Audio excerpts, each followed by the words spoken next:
100 रुपियाँ दिनु न। होइन तँलाई किन चाहियो पैसा? तँलाई मैले अस्ति भर्खरै 50 रुपियाँ दिएँ होइन? बाबु पनि त्यो पैसा त खर्च भइहाल्यो नि। ए खर्च भइसक्यो? अब हजुरलाई लागेको होला बाबुको ठुलो पैसाको रुख छ। किन चाहियो पैसा नि? बाबु यस्तो सेभिङ गरौँ कि भनेको। आहा छोरा कस्तो बुझ्ने भएछ। आखिर छोरा कसको हो? छोरा सेभिङ गर्ने भयो 100 रुपियाँ किन? ल 1000 रुपियाँ राख। अनि हामीले जति सेभिङ गऱ्यौँ नि छोरा त्यति नै राम्रो हुन्छ बुझिस् नि? हस् बाबा थ्याङ्क यू। राम्रो लाग्यो ल।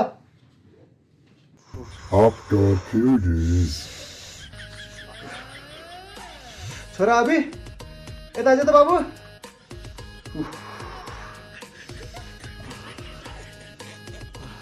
हजुर